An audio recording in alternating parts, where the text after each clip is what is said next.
With the shades on. We're live. Sorry. Oh, yeah. Maybe nobody will know who I am with my shades. Yeah. You need a hat too. And a mustache.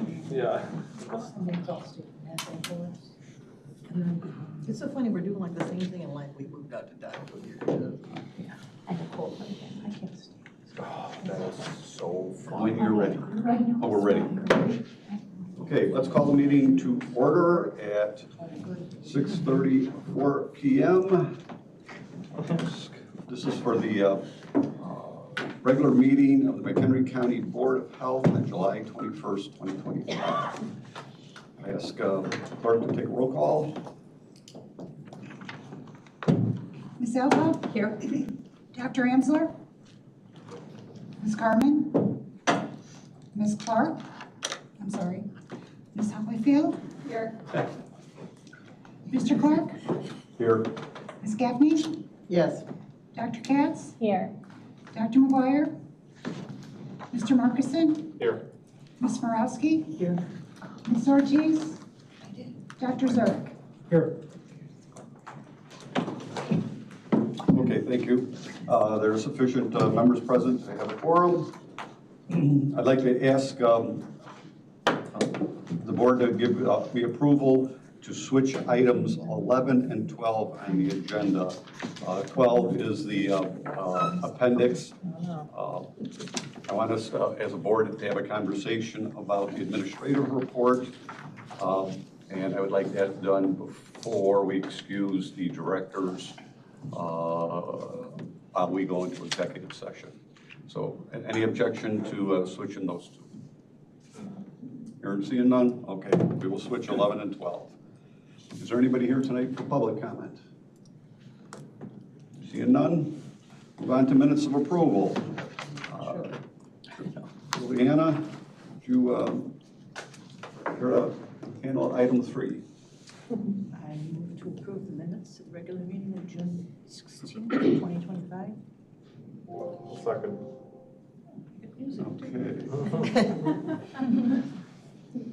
Okay. Does anybody have any corrections or omissions that they want to have addressed in the minutes? Here and seeing none. Motion has been made by Ms. Morowski to approve the minutes from the June 16, 2025 meeting, seconded by Mr. Markison. All those in favor say aye. Aye. Those opposed say nay. Ayes have it, motion passed. Next item is our recognition. Okay. I'd like to recognize well, first, do you have anything that, did you turn anything in? No, not yet. I spent the day on the attic of the garage. Okay, all right. Instead of writing, because I wanted to do it while it was still cool. Okay. Of course, yes. So I didn't get my thing written. Gotcha. Thank you. Juliana and her husband are moving to the Upper Peninsula, and so Very jealous. she will be submitting a resignation. Anytime. Not mine. Okay. To the Upper Peninsula, this is her last meeting with us, unless there's a need between now and August. Okay. So, as a board, we want to take a moment to recognize Juliana. What year did you start? I don't even remember. Looks like Darlene may know. it's been 9 years. 9 years. Yeah. Wow. It's just flashed by. Okay. Yeah, so what, 2014? How far into your term? Pardon me? Is this the end? This wasn't the end of your term? No, she's next year.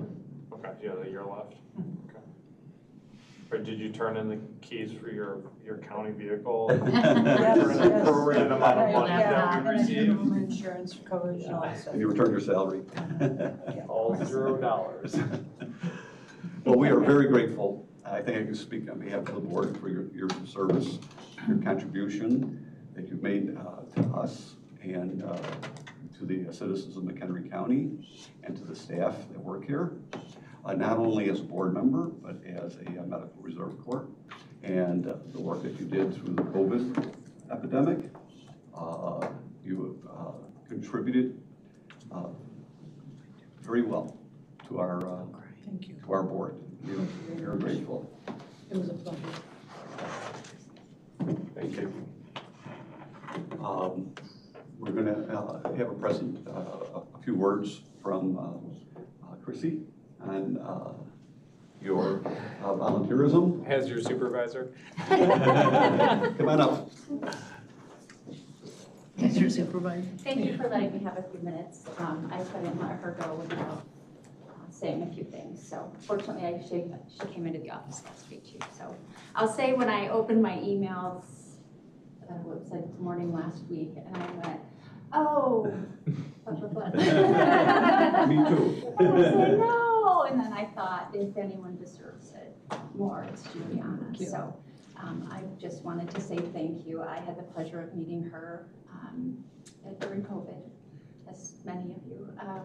But she was instrumental from the very beginning with call center contact tracing, the clinics, every step of the way, she was like, where do you need me? I'll do it. So, and then I just started to think about, we were so fortunate that she didn't leave us after COVID. And she has helped with flu clinics, the first aid tent at the fair. There's not much she said no to. She helped us with the mark after the fire in Woodstock here last winter. So she came and helped with that, attended numerous meetings and trainings and offered wonderful insights and suggestions. She helped with the Cultivating Health Ministry screenings, Operation Dropbox, several years.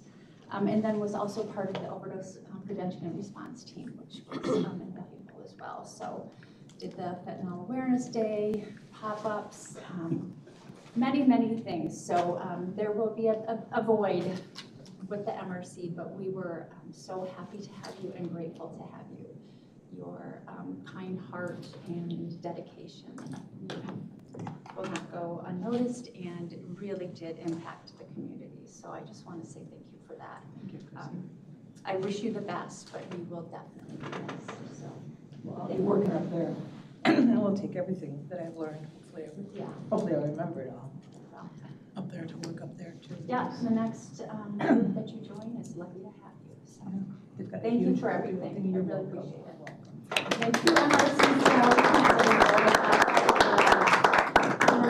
MRCs, fit for the road. It's all protein bars. Follow that in an interview with the board for this position, that would be tough. You followed me, that would really be tough. Have you gone up there? Is this going back home? We do a lot of camping. I'm from Wisconsin originally, and we do a lot of camping up in Schwaben, near Superior. We go, it's like a place that I want to go on the ice floe and just go out on the lake and be done. But yeah, I mean, it's beautiful up there. The old man isn't so happy because he was born and raised in the city, and he's an old stick in the mud, but too bad. He doesn't have to go either, right? The camper he can stay in. La, la, la, la, la, la. He's watching. Yeah, I took pointing by myself. Come on.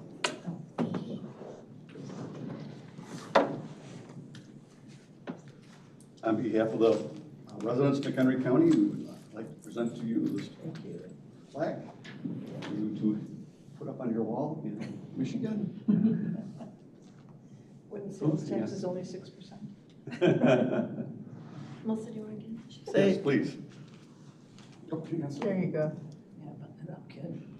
Thank you, Dolly. Should get up higher. Mine what?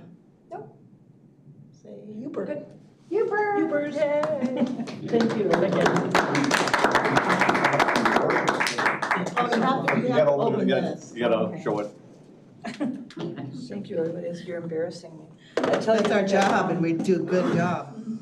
I have never had so much fun, and it's so heartening with people who actually care about the people that we live and work with? Huber Group. Salty as the roads. Although they use a lot of sand. I didn't see it. Salty. Salty as the road.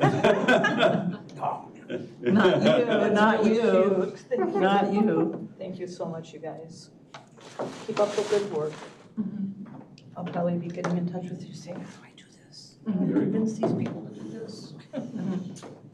We hope you do. I will. Well, I'll try. The next item on the agenda is division and department updates. Start with Melissa. Okay, just a couple of things. Check your email. I did send out something today in case you're interested. Please join it. It's very early. I will be there, I can, you're just down the road. Bright Eyed and Bushy Tailed. We would welcome you all to join us Where is that going to be held?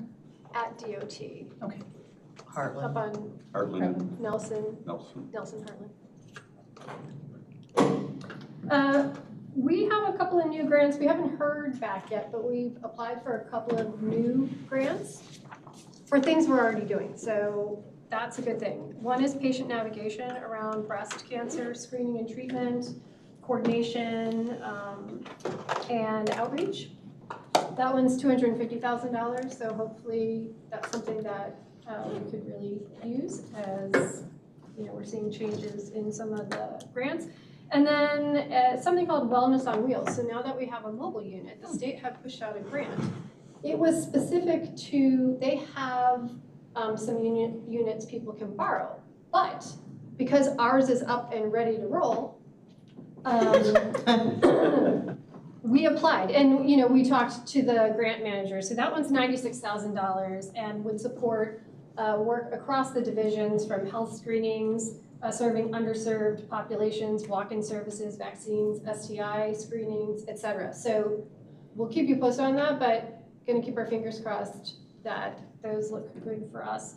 And then just really working and focusing on the budget. We will be going, so we're still, don't have a final date set for the finance committee meeting, but we'll get that done soon because we're gonna be going to the public health and community services in August, which will be the end of August.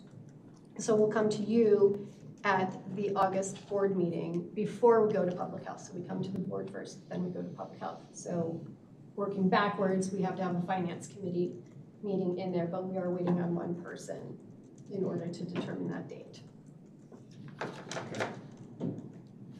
That it? That's it. Very good. Director Noel? Just a couple of things. Kristen Chapman, who had taken our position as our potable water and private sewage field staff supervisor, has unfortunately resigned her position. She's pursuing another career. Melissa and I are actually looking into possibly splitting that position or those responsibilities differently, because I think generally the consensus is there is so much going on within those programs that it's really more than a single person can do. So we're looking at some of those things, and temporarily we'll have Rachel and Celine, two of our more experienced licensed practitioners, working in those programs that will split those responsibilities until we get to that point to fill that position. And then as our solid waste initiative this year, I just wanted to share that we're working with Community Health, with Megan's group. We're working on sharps containers. It's one of the questions we get all the time about what to do with medical sharps for homeowners and things like that. So we have purchased some through a company, and we will distribute those as an initiative to, you know, like when they're doing diabetes classes or things like that, just to try to help make people aware that there are, you know, services and things available for disposal of those, and see where that takes us and see how we build on that from here. The guy in McHenry County manufactures those, is that where you got them from? A guy in. I heard what you said. I'm not sure if, where we went through the, you know, competitive bid process, and then we got a you know, pretty good one. So there's several companies that provide them, and as part of it, it's not only the containers, but then they will go back to be incinerated, so that when the person receives it, they also receive the mailer and things like that, just to pop it in there with a label, and then it will go to the proper location to be incinerated. So it's Nice. packaged. Any questions? Fire departments, can't they? Pardon? I think fire departments take sharps containers too. I'm not aware of that. Do they? So we don't typically want to, because we, at least the way we do it is we take it to the hospital, right? And the hospital gets billed for it. So when they handle those, so will they take them from us? Yeah, on an ongoing basis. But if somebody comes in and drops off, a bunch of these, they're not gonna want to do that. I mean, I know the police stations, a lot of them have drop boxes there. I don't know what sort of program they have set up for that. At least town I work in, it's like a no questions asked, just dump it in there. I don't know. Anybody else? I wanted to take a moment to recognize some of Patty's staff. I had the opportunity to participate in the recycling event, and I was the guy. The only guy? No, the only guy that didn't read the instructions. What did you not do? No, I brought recycling in plastic bags. Not just one plastic bag, like 50 different plastic bags. And I know if I was the employee, I would have said, I'd have been very polite and said, sir, how about pull aside and go Take everything out of the bag? read the instructions, take everything out of the bag, and come get back at the end of the line. They didn't do that. They were very kind and helped me pull all the plastic bags apart and dump all the stuff in the recycling. So they went above and beyond. I'm very grateful for it. You had a great turnout. And I'm sure no one knew who you were, so they would have done that for anybody. I didn't identify myself, but nobody. Right after that, they told somebody else to get the back of the line. Yeah, that is the one major thing, being from the plastics industry is people, they cannot recycle straws, not diaper film, and plastic bags. I mean, they can recycle plastic bags, but you contaminate everything that you put it in with. Yeah, it's brutal. Well, thanks. That's great, thank you. Director Howell? We have situated our fall vaccine clinics, rabies and the microchipping. So we have right now, they're on Tuesdays, 1 to 4. We have 2 in September, 1 the 16th, 1 the 23rd, and then 1 the beginning of October on the 7th. We have had no issues filling the ones that are during the week. So for now, I think we'll do that. Sometimes in the fall, it's harder to get a veterinarian for the Saturdays. We haven't actually done a Saturday in a couple of years. This past, where are we? Oh, past spring, we did do one on the weekend. I don't think it really changed the numbers that showed up, so.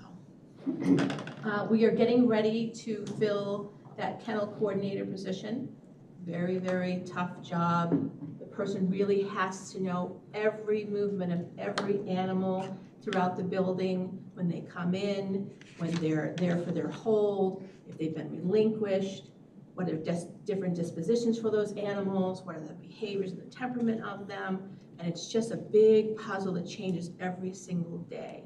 So it's important to have somebody who has the ability of really multitasking and allowing us to support them when it gets overwhelming, right? So we've had a couple of good interviews. We have one more on Wednesday, and then we may invite somebody back again just to have another conversation, because animal control is not the same as a veterinary office. It's not the same as another rescue. So hopefully we'll get a candidate who is qualified and enjoys what we do. So, we've had a bit of an uptick still in dangerous dogs. It just doesn't seem to be slowing down. The number of bites that are happening, the number of repeat bites, and then of course, how intense the injury is to the person. We have to take all those things into consideration. We're getting ready for Clear the Shelter. That'll be in the middle of August. So I'll be working with Health Administration to push out some of that information, as well as the fall clinics in the middle of August. We'll push that out. If you don't remember, Clear the Shelter is when literally we try to clear the shelter. So we only do it by donation, and we try to get as many of those animals into their forever homes as we can. So I think we'll have plenty of dogs to try to adopt out. Excuse me, my Boston accent just came out. I think we're getting closer to image entry. Image entry is when we get somebody from the Chameleon group. See, now I'm just going to talk like I'm from Boston. Get rid of it. Once it comes, it's there. Off the clock. Like an ingredient patio and then after. Yeah. To enter the rabies tags into the system. See, it's just like my mouth is starting to move as if I, And you gotta talk faster than. yeah.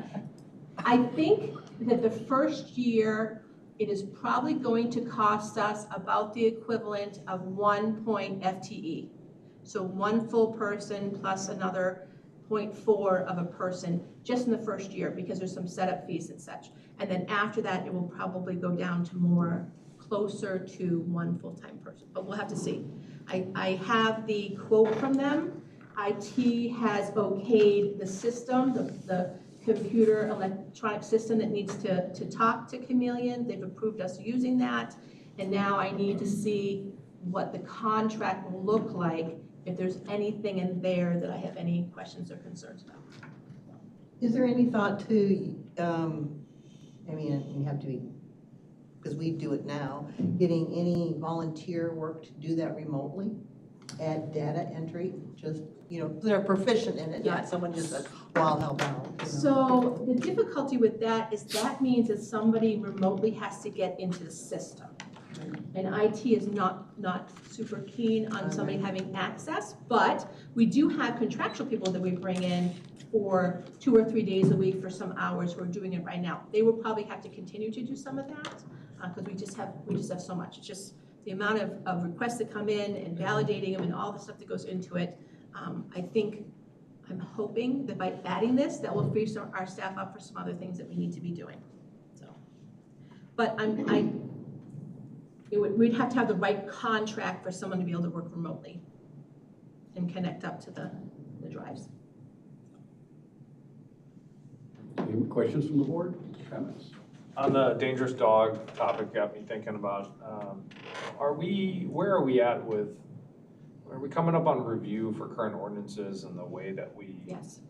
When is that?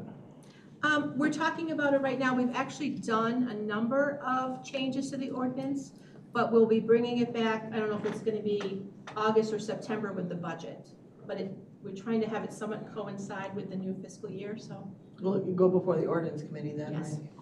I'm not on regulation and ordinance committee, but I would like to see that tighten up, some of those things. I know we had talked previously about some dog attacks in the county, and I feel like, just wanted to put it out there. And you're talking about the bite process of that. Yeah, about all, yeah, just like to look at all of it and see if we can make that stronger.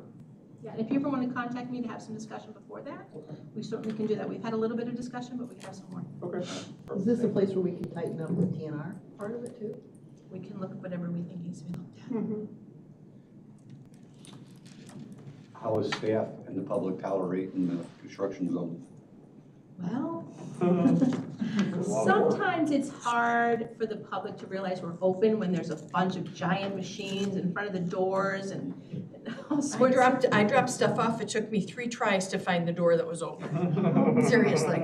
And I don't think I'm stupid, but obviously I was a lost pig. Yeah, it's really hard to Some days find it's that, very find the hard entrance. navigate. Yeah. Can you put that on the sign up front? We put it on Yeah. the electronic sign. We just started putting on electronic sign. So as of, I think it was Friday or is it today? Friday. Yeah. Friday. Can the sign department create some additional signs that would help steer Yeah, people to the? we did put up some signs, but I think we probably need to create a few others because it's starting to get. Orange. Yeah. Was And this especially entrance? once our Entrance? side closes down, we're gonna have to be, We're gonna have to just switch it show off, people. but that's fine. Even the parking. I had, a poor gentleman came in to adopt today, and he had his walker and getting out of his vehicle, and where could he park? You know, there's no handicap parking, so. And we can't make this a handicap spot? Well, we did, we made him, we just had him pull up to the back door. Oh, okay. But Okay. still. That's what I want to hear. And we try to encourage people to call so we can direct you in. It'd be like Menards. Have a little sign, text us when you're here. It actually does say to call us when you're there. But I don't think those signs are big enough. Yeah. Because Pam, if you were there when all the construction trucks were there, it's They were chaos in everywhere. the parking lot. And just so you know how I got in, is the guys. I was walking and finally one of the guys yelled, "You gotta come in over here."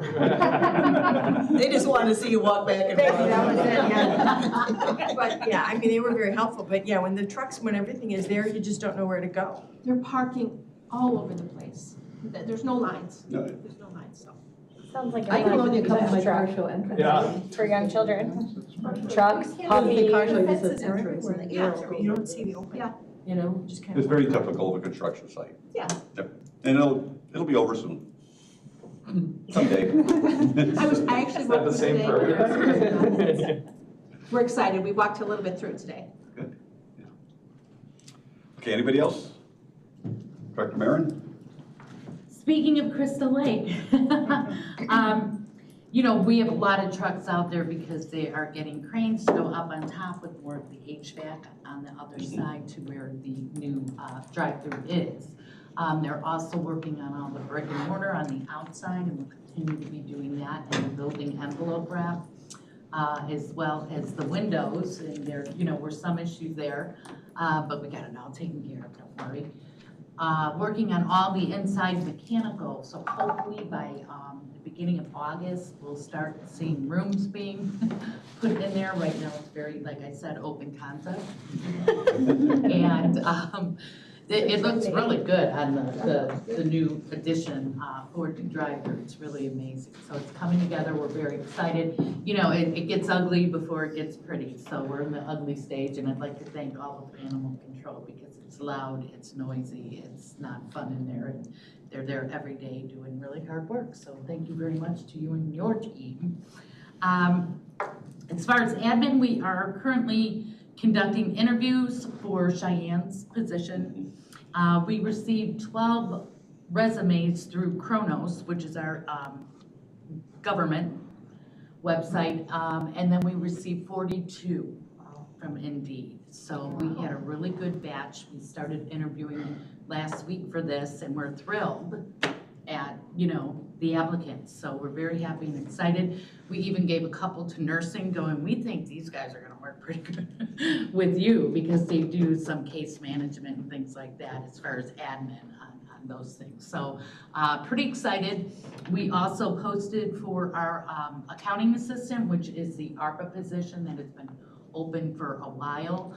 We weren't sure of how we were gonna kind of revamp fiscal and what we wanted to do. So we're excited about that and have received some good resumes as well. It's liability insurance renewal time, and that's always fun. So I've been working on that for the past couple of weeks, getting numbers and the past year information over to the insurance company. So that is ongoing. And we are going to be having, from our employee recognition committee, our all-staff picnic on Wednesday, August 13th. This will be held over at Building A in the wide open area, the green space that they have, that they are calling the picnic area. Did I miss a meeting? Pardon? Did we have another meeting since the first one? No, this is the employee, not the recognition, not the 16th Okay, anniversary. okay. This is the other committee. So we are going to have lunch from the Honey Baked Ham Company.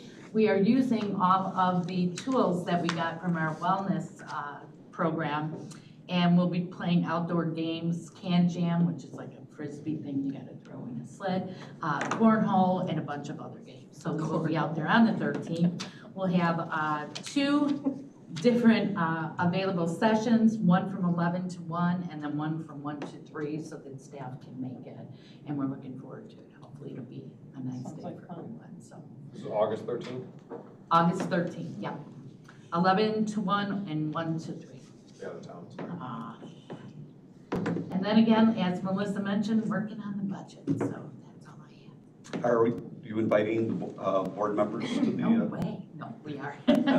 You'll send out a reminder. Yeah. Sorry, I just invited myself. I put it in my calendar without knowing. Oh, of course. We haven't sent anything out to Bushes. staff yet, we only sent it out Really bad at to cornhole. Melissa and the directors to give Okay. them a heads up, and we will send that out tomorrow morning to everybody. Okay, very good. Any questions from the board? Thank you. I have one. It's completely useless. Is there any reason why you think there's been an increase in the dangerous dog situation? Is that because people are better at reporting it? Or do you There could be think, a variety of reasons. One would be better at reporting it, right? We get them from the PD all the time when Okay. they go out and when they're called on dog bites. I still do stand by some of the closure of things and animals not receiving the same trainings and socialization is affecting a certain age group of dogs now. That's my own opinion from what I see of the dogs that come in and the type of training they're having. A lot of virtual training, which I don't know if I'm here nor there in virtual training, but I do think it could be a factor too, where people aren't doing in-person training, they receive some virtual training for their animal. So, virtually train a dog. I think The training is virtual, the material is virtual, but not the training, right, or not? no, the training's virtual. the train. The trainer is on the computer or on the phone, and the person's with their dog, and they're doing the training through. Now And run that- after and cut your dog. But that doesn't. it doesn't translate necessarily to Right. being in person and. No, and to Mary Ellen's point, I mean, people are getting puppies, this is the time of the year, that everyone gets young dogs, and by the time they get to be 2 years old, they have had no experience with the general public, other than if someone's got 2 kids and they're taking them out to the park or doing something like that. But rule of thumb that I've always gone by for the shelter animals is that at 4 months, a dog needs to meet 400 different people. And so you really have to go out of your way to expose your dog, and you're talking about from 8 weeks to 4 months, so not at 4 months, all of a sudden 400 people. But, it's the idea of socializing them. Just a personal thing, I went into the pet vet to do an adoption, and they had a German Shepherd and another dog, and they had a kitten and a kitten, they have a cat at home. And so the people walked in, and I knew the dog was a problem dog for the vet, and the people said, well, he's really protective around my wife. So the process was, you can imagine, I've got a little kitten here, and I'm like, okay, how is this gonna work out at home? The process was, the wife was in there talking to me, she and I came out in the lobby, he walked in with the leash, handed me the leash to the dog, and the wife left. And then the dog had no interest in the cat, but it was all focused on the wife. And I think, and they have 2 young children under 3 years of age. That is such a dangerous situation for that if the mother is in the room with the kids and somebody's child comes in or something happens, so, yeah, it's terrible. People are not training their dogs correctly. What about weather too? Maybe there are more animals outside and more people outside and there's more hours of daylight, more opportunity, I don't know, just as a I see working what you're saying, and hypothesis. I think being out and about in the neighborhood does cause more of some of the interactions. When I see an uptick, I'm kind of talking about a year process. More investigations than we did last year, Sure. this year. Not just seasonally, Not right just now. in seasonally, Westfield. but the seasonal definitely affects us a lot because we get a lot more of those reports.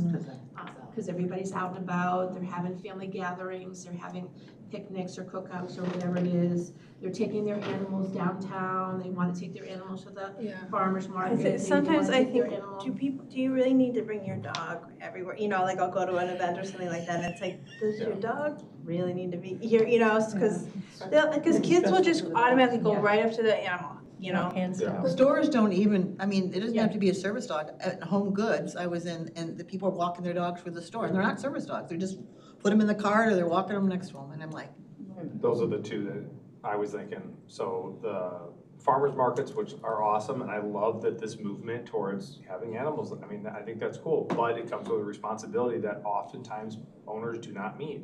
And it's never been more emblematic than this whole service dog craze, I'll call it, because anybody will buy something on Amazon for a vest that said service dog. I was at the farmer's market on Sunday, and this dog is dragging this guy. It's clearly not a service animal. This is ridiculous. This dog is a threat. And like you said, there's children.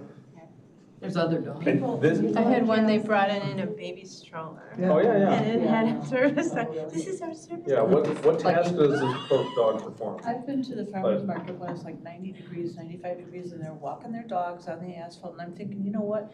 Let that dog stay at home in the air conditioning. Yeah. You are asking for trouble because the second thing that drives me insane from working in the ERs is people don't teach their kids, you do not put your face in the Right. face of a dog, ever. I think We they get want, so many face people bites. wanna show off their Yeah. dogs. Oh, Like, that's what it is. I was at this picnic and these people brought their 5 Bernese mountain dogs. It's like, For the love of God. it's like a lot of biomass, like, you know? Well, the Dane County Farmers Market, which is the largest producer market in the United States, they get 20,000 people come through it. Dogs are not allowed at all. They can't be on the sidewalk, you can be on you can't be on the state side of the Capitol building, walking around the square with your dog. I think unfortunately, the reality is that it will take some tragedy Yeah.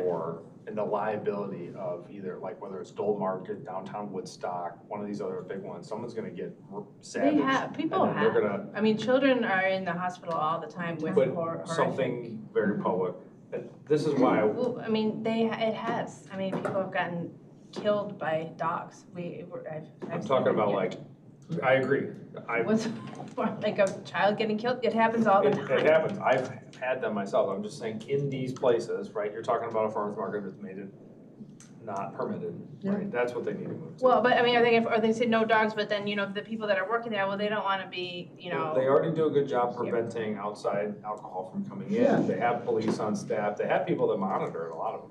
I'm just saying, this goes to my point of like, I would like to see some of these things. In the ordinance. We can have discussion about this. I would just say from my experience at my shelter, the animals that come in, there are more cases of anxiety, nervousness in the dogs. Yeah, It's and then hard the to dog gets adopt, put down hard to because train. somebody's being stupid with their dog. Yeah, I mean, I walked through I hiked through like the forest preserve and, you know, it's no dogs off leash. You can have your dog, but they have to be on a leash. Well, these people are walking and their dog's running around, they're running right up to me, they're like, oh, don't you want to pet my, I'm like, I really don't want to have anything to do with your dog, you know, it's supposed to be on a leash. So, you know, I'm the bad guy.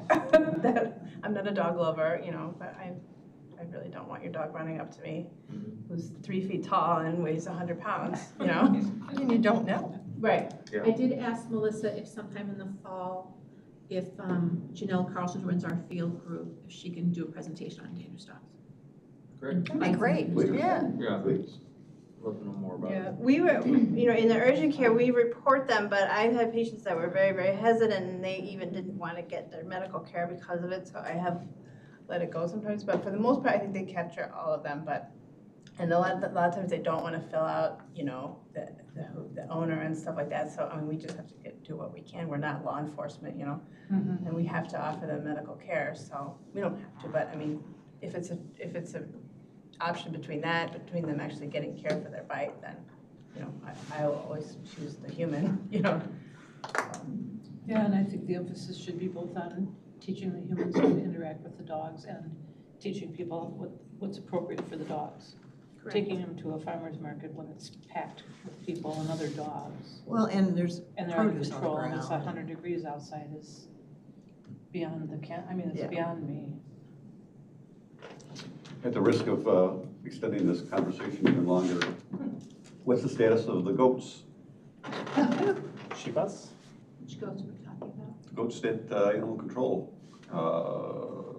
was housing because they couldn't find the owners. Oh, if it's the goats that I'm thinking of, I was actually gonna ask you some questions later on. Oh, okay, that's fine. They had to be euthanized. Okay, that's Were understandable they too. sick? That happens. Okay, anybody else? Good? Dr. Hack? Hard to follow the dogs. I just have 2 really quick updates. So as part of our substance use outreach efforts, we trained 8 additional MRC volunteers to help with outreach. So they're gonna go to bars, gas stations, liquor stores, restaurants, entertainment venues, and they'll be giving out Narcan, naloxone, access point posters, coasters, because we bought a bunch of coasters for the bars, and Marissa, who is our substance use facilitator, her contact information. So that's one thing we have going on. And then we're also partnering with Northern Illinois Food Bank and Stone Soup Food Pantry in Marengo. and Marengo High School to implement a backpack program. So it will allow kids that are identified by like their counselors and stuff, they will get a backpack of food to last them the entire weekend, and then they can take that home, and then the next weekend they'll get another one. So this is for kids that, you know, are struggling at home and don't have the food they need. That Coaster's idea is fantastic. Yeah, I thought that was great Great too. idea. Is this like a pilot program that you're gonna? The Look at, backpack program, yeah, they've done similar things. I mean, it's a known program like throughout the nation, but usually it's elementary kids, so this will be for high school kids. Yeah, but in our county, I don't know anybody that does it right now. Yeah. So, Okay. yeah, okay. Any questions? Word? Again, as with all of the Narcan, anything that goes out, I always ask the same question, is there anything on there about CPR? Is there anything about like, here are some CPR Yeah. resources, So training? part of our Narcan efforts is we did buy a lot of CPR keychain masks. So we are incorporating that education into our Narcan education, and so we'll be giving those out with the Narcan. Perfect. So they have those too. Yeah, and we did train additional CPR instructors so that we can start off, we haven't started that yet, but we're gonna start offering that to people in the public too. Outstanding, thank you. Do they put QR codes on those? Juliana, did you say? I don't remember, actually, I don't remember. Yeah, I don't remember. That's a good question. I can get back to you on that. Oh, that's, I'm just curious. I could bring them in the next meeting.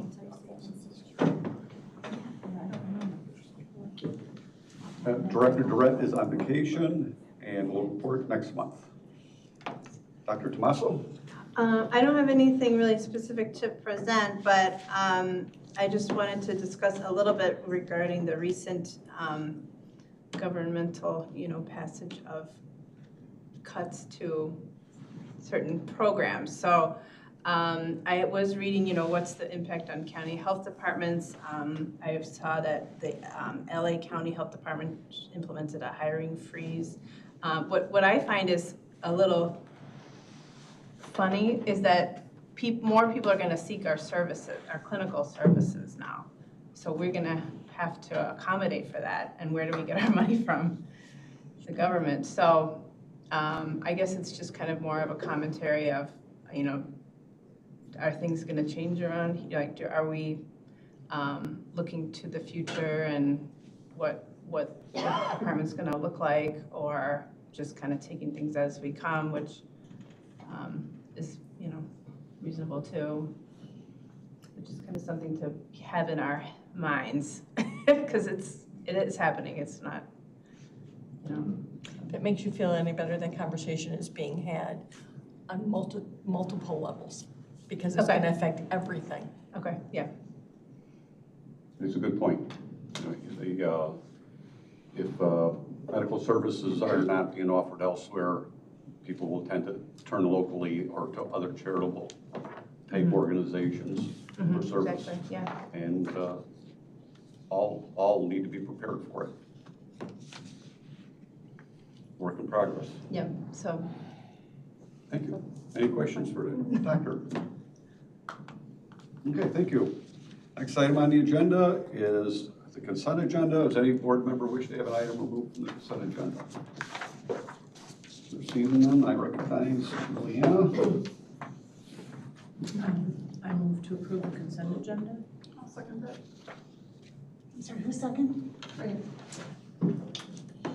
Any questions or comments on the consent agenda? Oh, as it is a motion has been made by Ms. Borowski to approve the consent agenda as presented, seconded by Ms. Holyfield. As it's a monetary item, we'll do a roll call, please. Ms. Morowski? Yes.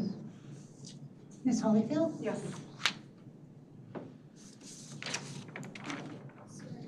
Dr. Katz? Yes. Ms. Gavney? Yes. Ms. Elton? Yes. Dr. Zurich? Yes. Mr. Markison? Yes. Mr. Clark? Yes. Motion passed. Thank you. Next item is 7A on contracts and agreements for the University of New England, the affiliation. Does anybody from staff wish to offer? Megan's gonna take this one. Sure. This is an affiliation agreement with University of New England for a dietetic internship in our WIC program. Board member wish to be recognized. Make a motion to approve I gotta get the wording here. University of Health partnership. So they travel all the way from New England? No, she's an online program. Oh, online program, Yeah. okay, I gotcha. Oh, so it's just one. She's local and she's doing it. Yeah. Okay. Second? Question. Do we have a I'll second? second it. Any comments or questions from the board? Yeah, I have questions. So you said it's all virtual, but the participant is someone local who's a virtual student Correct. but lives locally, and they're gonna come here in person, or their experience here will also be virtual? She will be here in person. Okay, great, okay, that's what I was misunderstanding, okay.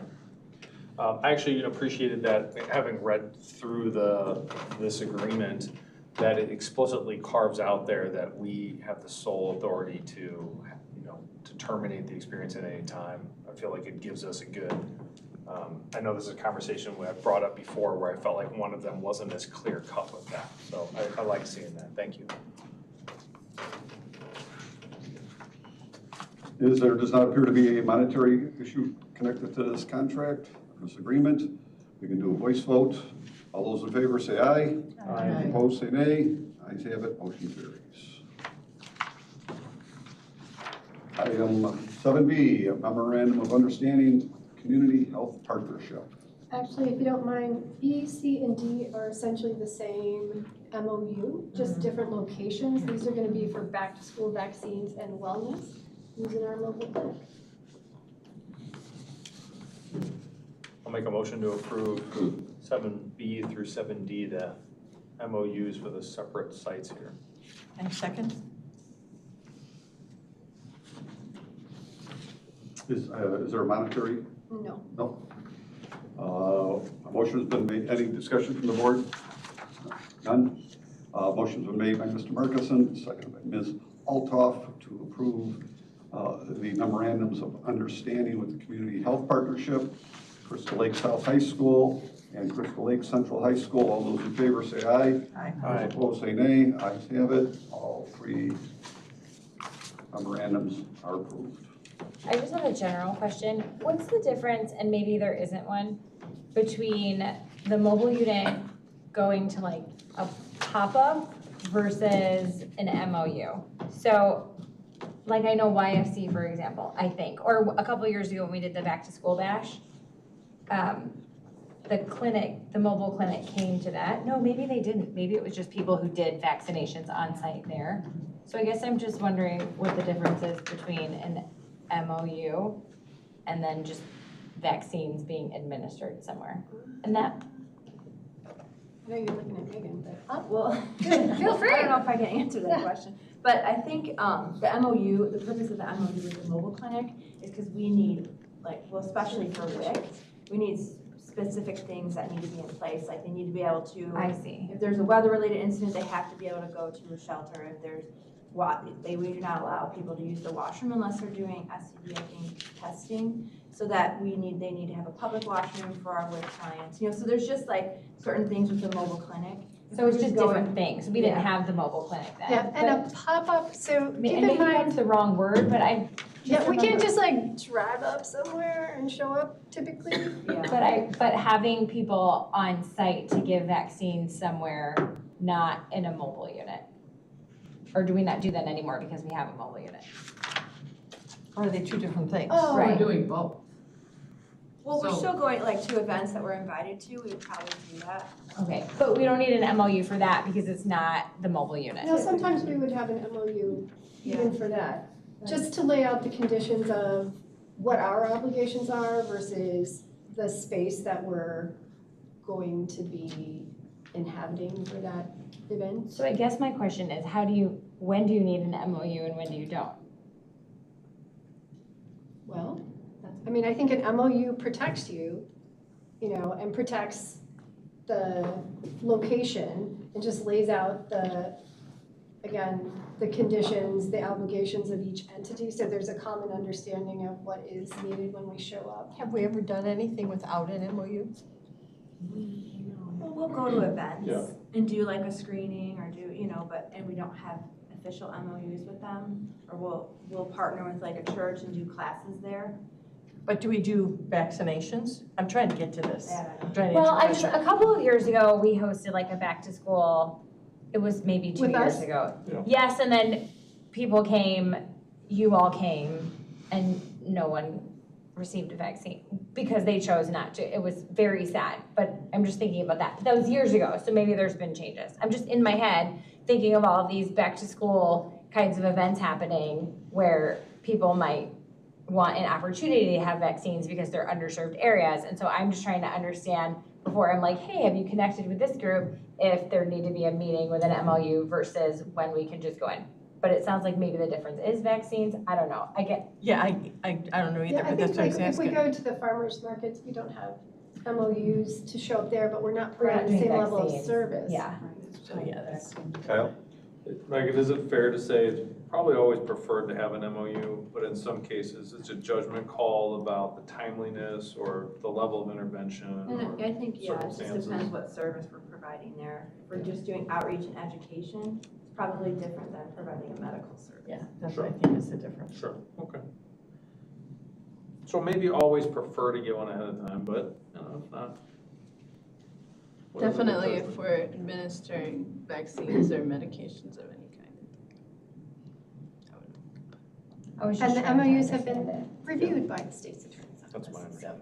So there was There'd be at times like for emergencies too, like Chrissy had mentioned that they were at the scene of the apartment building fire. Sure. They get memorandum of understanding for that. They Sure. sent a workforce out to perform their duties, and so those would be some type of exceptions. It's in the best interest to have something in writing if it is possible to get it done. I just think these partnerships are such great idea. The high schools, like, I just think that's such a great idea. So I was just thinking more about it and where else that could be done and things like that. Thank you. Thank you. Any other comments? Good question. They're gonna put you in order. It made sense in my head. That's a good question. Okay, item 8 on the agenda, new and unfinished business. We recently had a meeting of the hearing committee.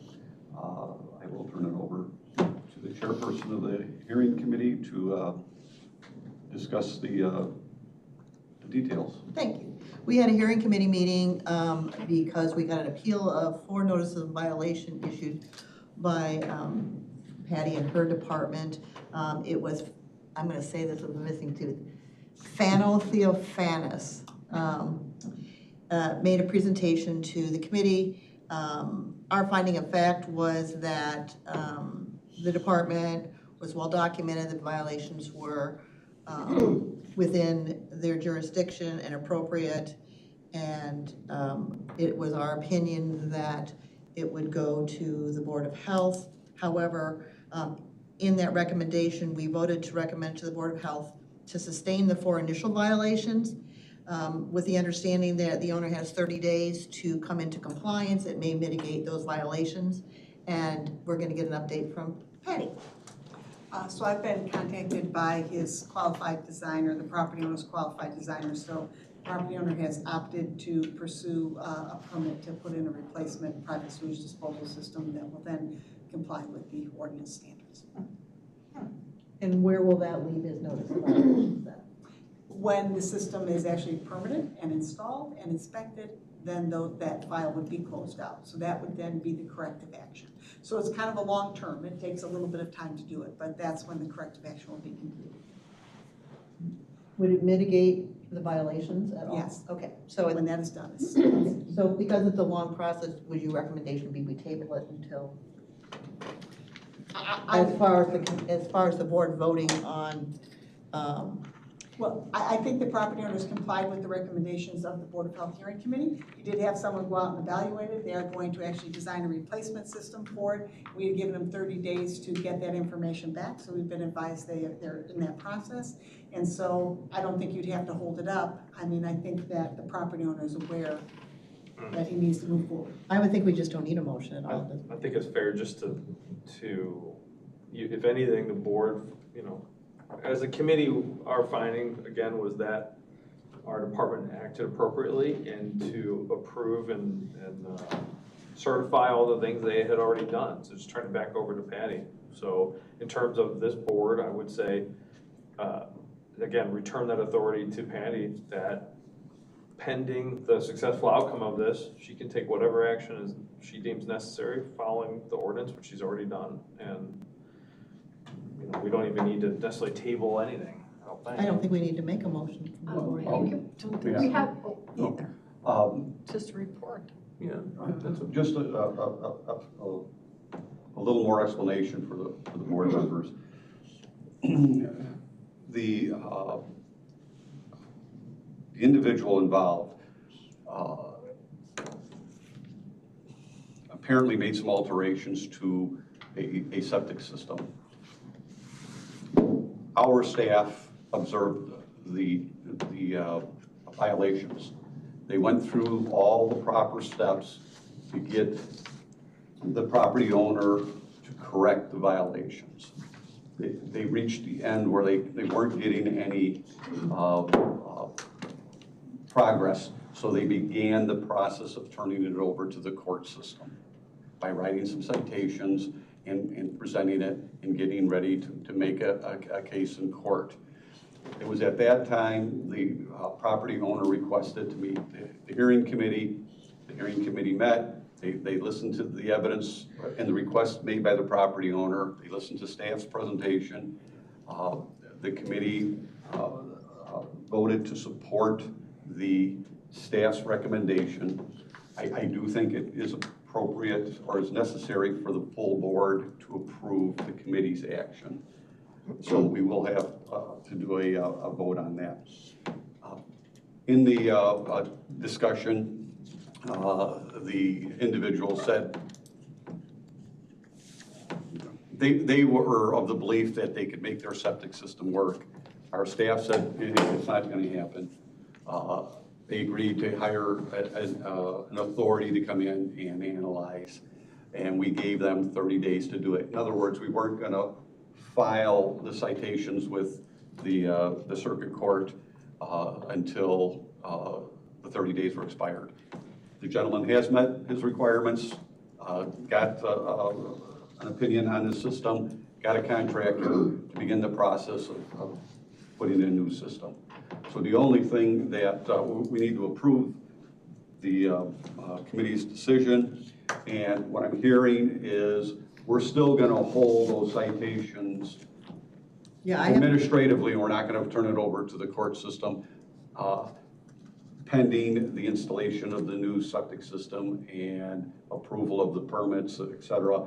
And if that all does take place like we expect it to, anticipate it will, then the citations will be discarded. Yeah, the motion that we originally is going to be put forth is the committee voted to recommend to the Board of Health at this meeting to sustain the 4 initial violations, require the owner to facilitate an inspection by a licensed qualified professional within 30 days. Information from the inspection and assessment need to be provided to the department for review.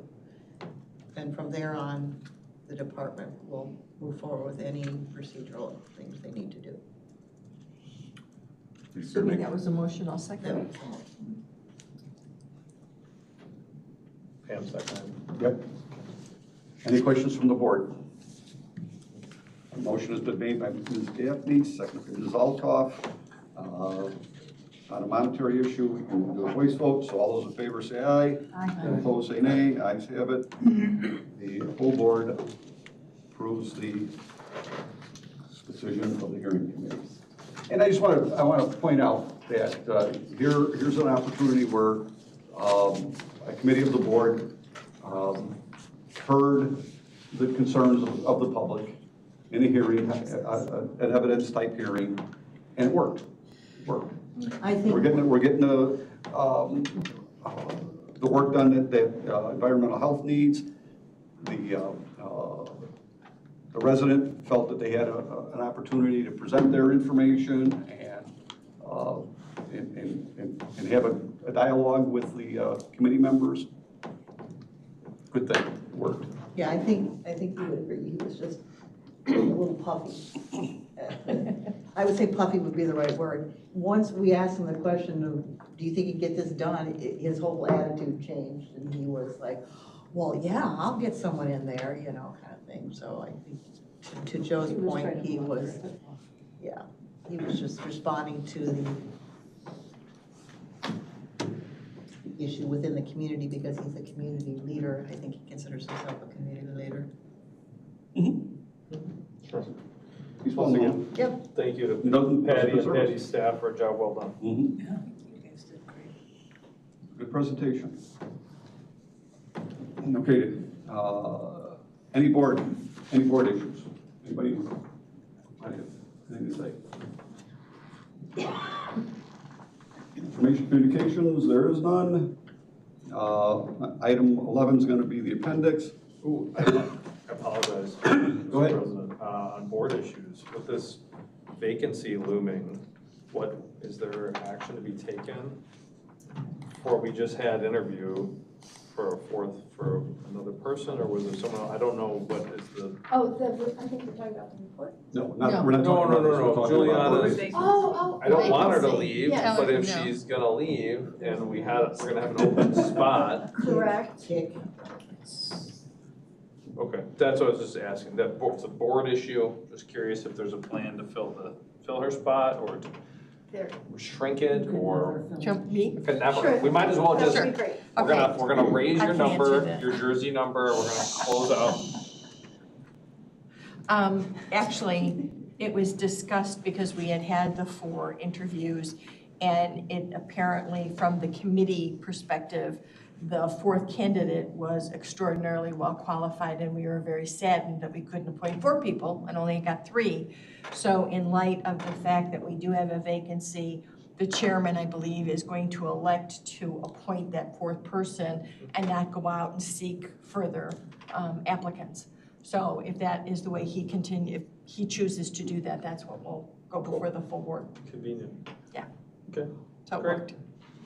that's what I assumed. Okay. And under the appendix, I wanted to just have a conversation amongst the board members and staff. From Giggling because I think it's gonna be me and I think Mary Lily has one.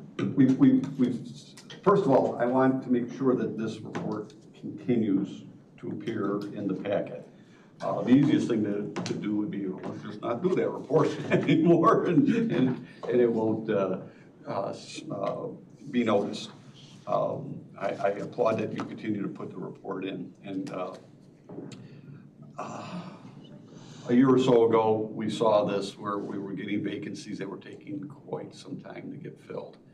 And all of a sudden, we started making progress on it, and it was getting down to very timely filling of vacancies. Well, now we're encroaching upon a lengthy time. When I, as the public, look at the dates that these positions have opened and they've been maintained vacant, we're going back into 24 on some of these positions, early 25 on some of the others. As a person representing the public, I'm looking at it as, well, one of 2 things. Either we need those positions and the work isn't getting done, or somebody is doing the work and is being overworked to get it done, or 2, we don't need these positions anymore. Well, let's get rid of them. From a public's point of view, I know staff works very hard in trying to recruit and fill these positions, but they're there for a long time. So I wanted to throw it out. I want to hear what you all have to say on it, and then hear what staff has to say. Is anybody as concerned as I am? we talk about this, it's not just for the health department. We have concerns about this. It comes before the Administrative Services Committee on a monthly basis. And every quarter we look at who's been hired, who's not, how many openings there are. I mean, the whole thing is reviewed from that upper level in front of the county board. In some instances, we have to reevaluate what's actually occurring in the departments. You know, we have positions, and sometimes when one person leaves, we have to reevaluate how we're going to fill it. So sometimes you're gonna see a little delay as that's considered. I will also tell you that's also one of the ways that management also sometimes deals with their budgets, that they don't necessarily fill all the vacancies so that they have some additional funds that they can do. But that is something that honestly is looked at not only by administration, but by administrative services on a quarterly basis. And sometimes it's hard to find people. I mean, it really is, particularly in the healthcare industry. It's very competitive right now. So sometimes those positions do stay open too long. Kyle? To touch on the two avenues that you offered there, right? And I agree that that's how it can look. Is this position, is the work getting done by somebody else and it's overwhelming? Or is this position, you know, just superfluous, we could have done without it, we can just roll it up? I just want to reiterate my take on this, my opinion on this, knowing how well our staff does and how much we ask of them, that I am relatively certain that this is work that is being picked up. The slack is being picked up by the people around them in the adjacent areas, and I think that's unfortunate. We are asking, in some cases, a lot, too much, and I think you get this cascading situation where, you know, work was fine, but my workmate or someone else in my department left, and now that work came to me, I'm not getting paid more for it, and I am taking on more stress, and now I'm thinking, well, maybe Lake County, you know, isn't such a far drive after all. And I could see that as it shuffles on down, and I hate, when we leave these open, we are bringing on that extra strain on our personnel. I think that is more the case. I don't think that we've got all this extra, you know, fatty tissue that we could cut off. So I want to make sure that we are being cognizant of the people that we are working harder. And I would say that's a management decision then too. And Mr. Chairman, you're correct. Then we should be asking those questions of how internally management is dealing with the vacancies and what's the workload on those people that ultimately are there. And maybe we need to have that report on a quarterly basis here as well. Personnel committee. Yeah, personnel committee, something. Personnel committee would report to. As a board member, I am confident that our staff includes positions in the budget, and the county includes pay grades and such for those positions that are justifiable and needed and necessary. But as a person in the public, when you see that, well, yeah, those guys and gals, they approved all of this, but they're not using it. So proactively, if you want to, I would think that if we had a great communications, public communications, saying, hey, this is the stuff we're doing, especially with the budget crunches that are, you know, coming. This is how we're gonna step in, step up, try to help. It's a great place to work. You know, make it more attractive, appealing. Maybe you can get people that way. And also, every time you have one of those press releases, say, our staff is working extra hard. And if you know anybody, or you know, I mean, make it sound like this is the place to work. The community has to step up, everybody has to step up and help us, you know, make the health of the county, maintain the health, not improve. So maybe that would hit it on two levels. One is PR that we need, the understanding from the community of how difficult times are coming. Winter is coming, and make it appealing to somebody that thinks, well, you know what, I'd like to be part of that. I would like to be working extra hard, and you know, a lot of people do like that kind of work. You know, a lot of people are like kind of work junkies as far as health goes. You know, and I have this to offer, I could do this, or and maybe some of the jobs could be negotiable as far as hours in and hours out, that type of thing. But I think if you made it seem like, wow, we're doing great things and we're asking for help, we need, we need your input, we need your support, it might help crack some of those.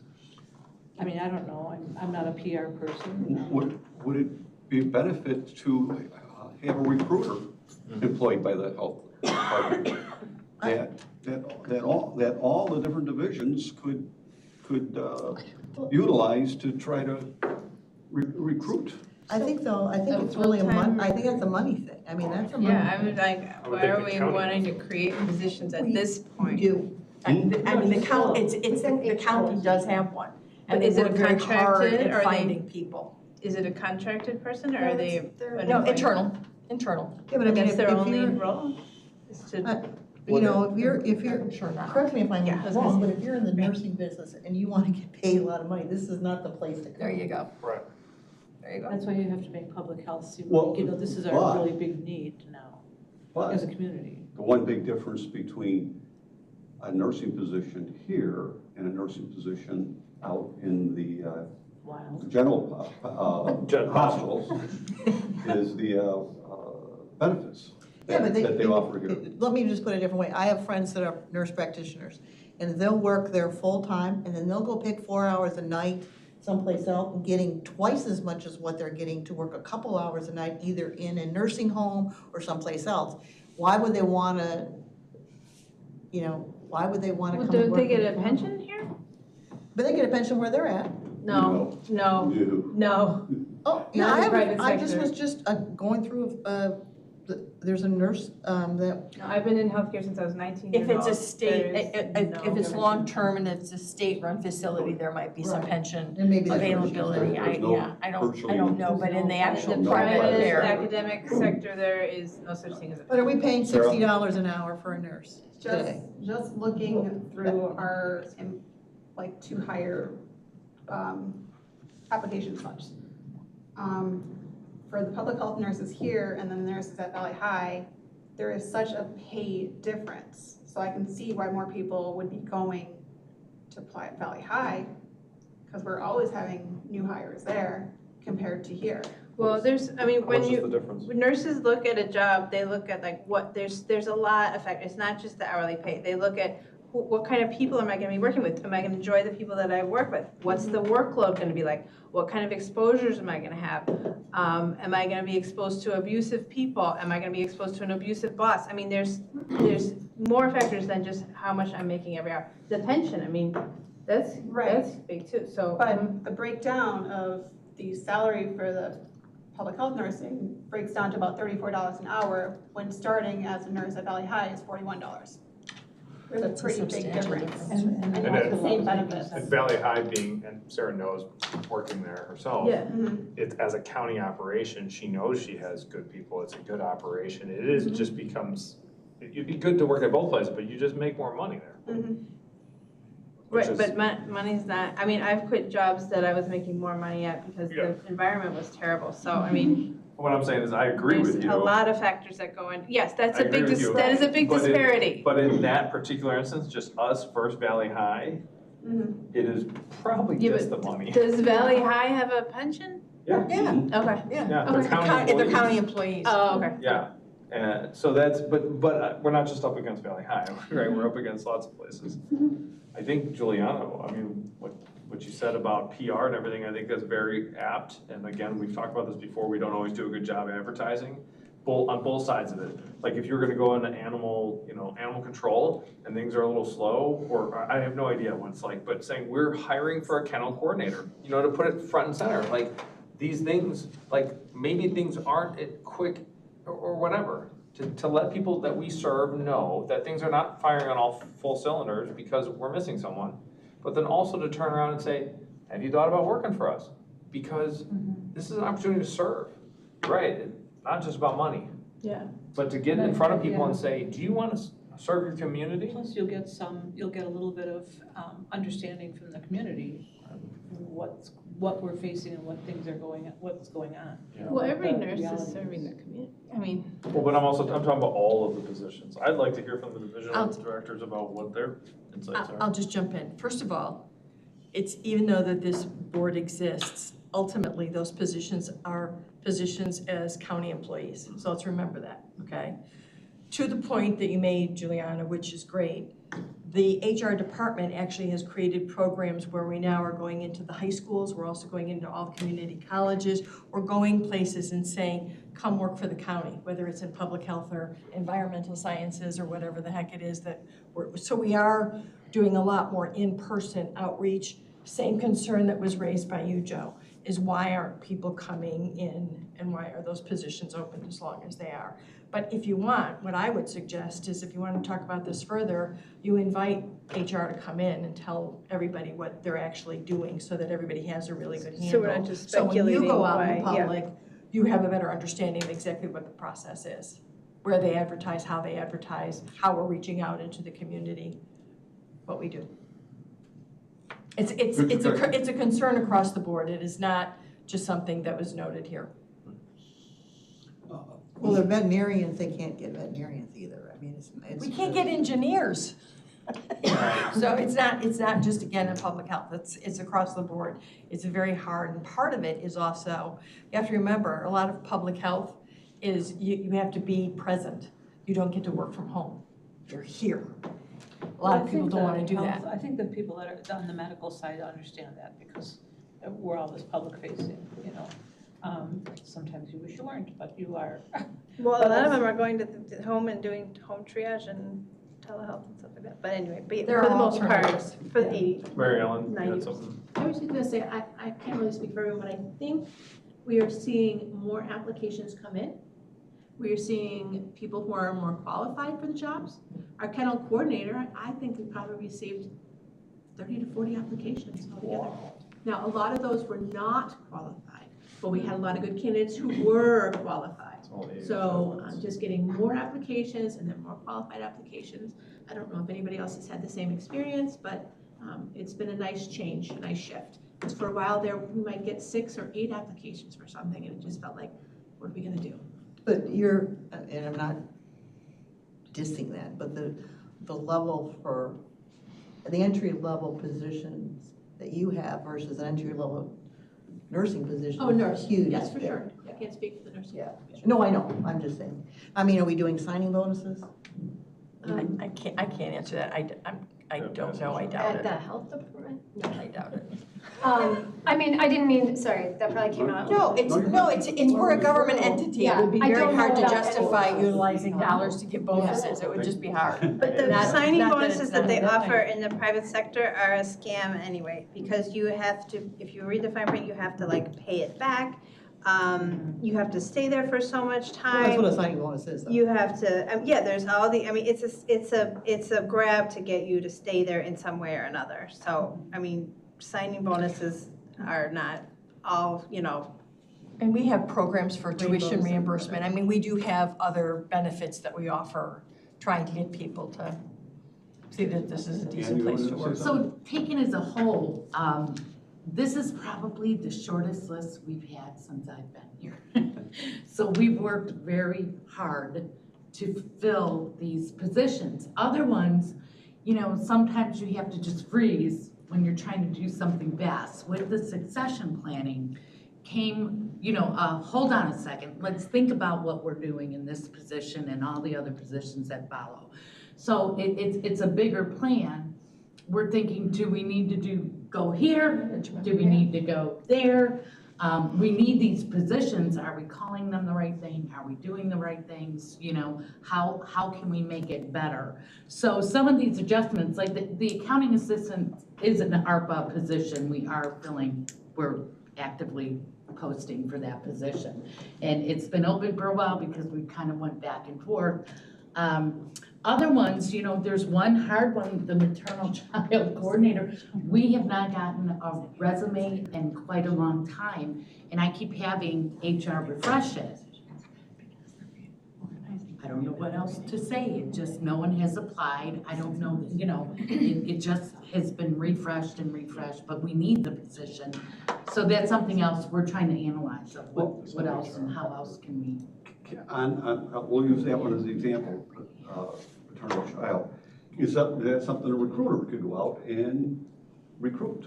That's one. Or two, can we get a temp person in there to fill it on a temporary basis? And that's something we can. Well, let me ask, throwing it to Joe's point. And I know we're county, and I understand that, but is there anything to be said for that type of position to start at 7:30 and end at 3:30, rather than doing 8 to 5? I mean, maybe it's someone that has children and wants to get home. I mean, we still get a qualified candidate. Does the job have to? What? We've made those accommodations, yeah. But we don't advertise that. I disagree, I think we do. For nursing? I don't know for nursing, I'm gonna say for many positions that would allow that, we do. We do advertise that the hours are flexible. We also advertise that some of the positions are, home, stay-at-home days. Remote. So, remote, thank you, I couldn't think of the word. Yeah, I just wanted to add that, Alzheimer's. obviously this report does not give you all the information and what may be happening in the background. So we do look at these things, and I'll take the manager of fiscal operations as an example. We've taken, so that pause that Ann talked about, now you could, argue that maybe the pause is too long, but it can be a slow process to reevaluate what you need, what the organizational needs are, and then find a pathway forward of what that looks like. There's a lot of back and forth with HR, looking at other job descriptions, other titles in the county to see where we can go. And yes, I think we are attuned to, the work has to continue to get done. Some things can wait, right? But we are constantly evaluating that. And, I think Patty mentioned, we are looking at splitting a position and seeing what that looks like. That will have implications, potential implications for FTE. So back to Pam's comment of sometimes it is also management in the background going, okay, if we want to make this adjustment or this change or combine these positions or separate these positions, we may need other FTE, open FTE to put into the mix to bring forward to the county. Because I think without a fully funded grant, right now is not the best time to add FTE to the general fund. I'm not even sure we would be successful. So just all of that together is happening in the background and does take, there's more context, to what you see here.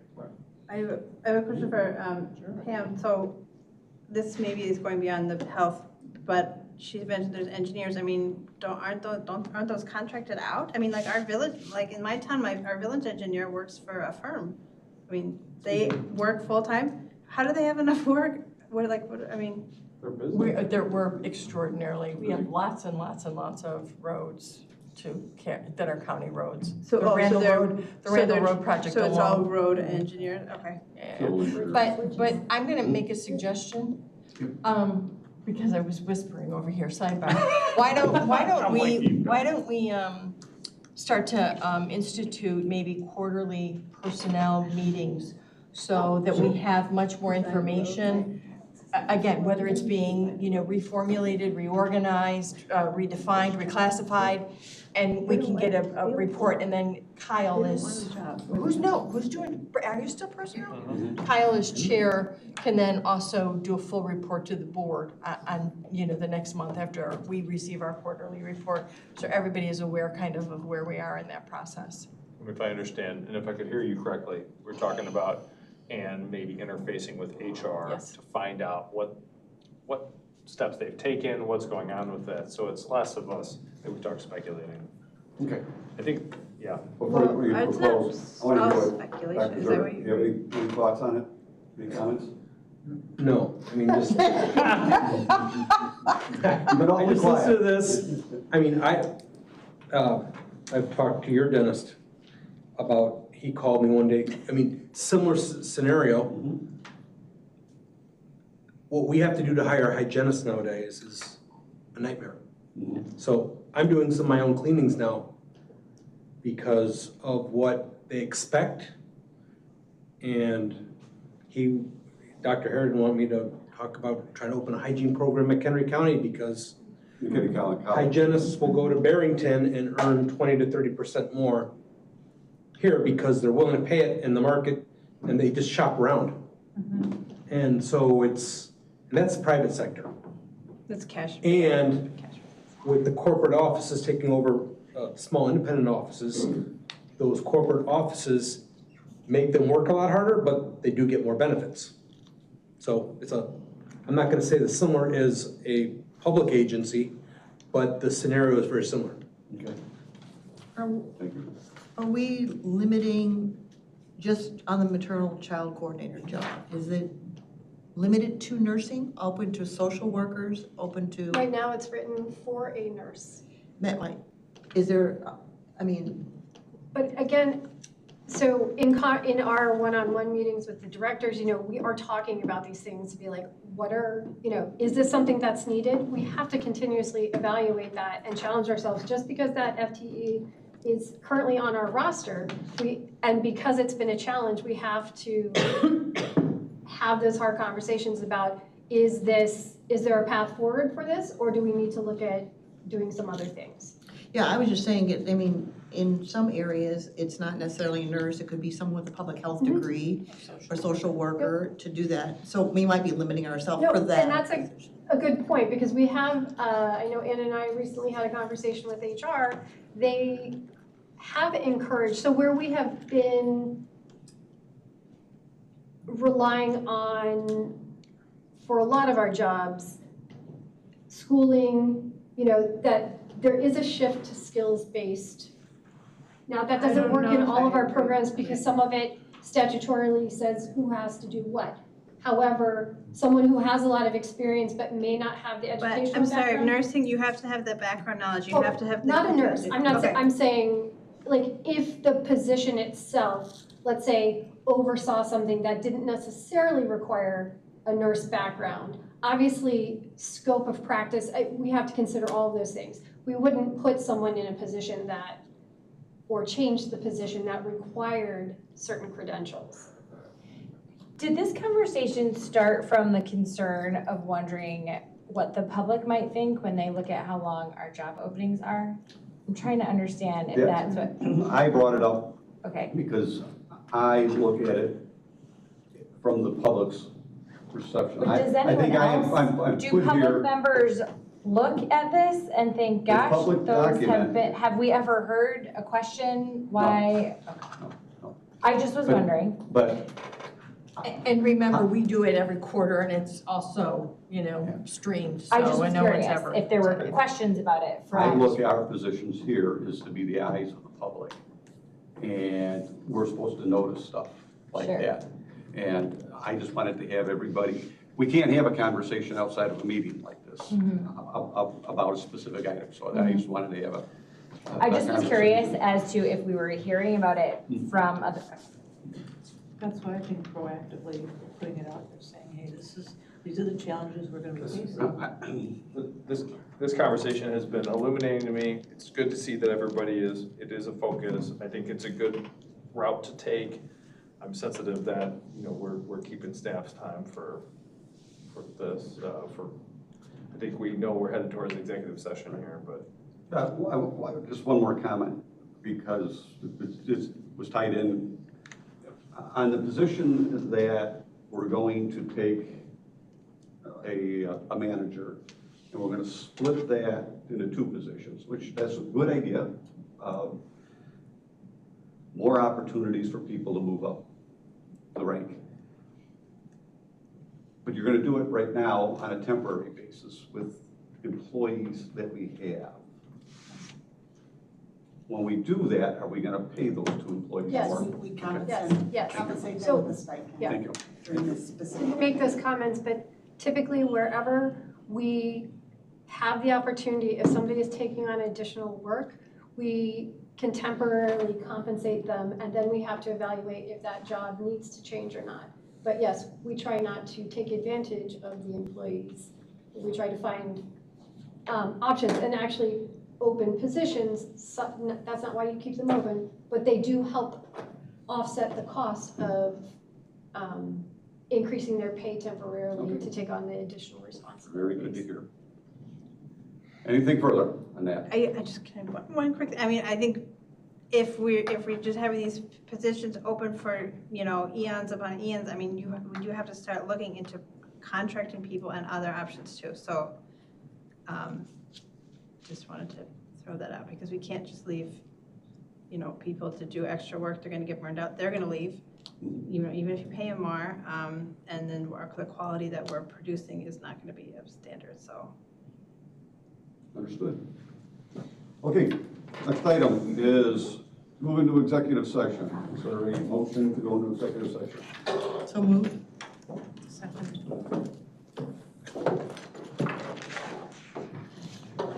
Good night, everybody, thank you. Thank you. Thank you for saying. Have a good See you over, hopefully see you over there. Take a donut. Bye, Megan. Take a donut. Have a good See you one. guys later. Bye, good night, you guys.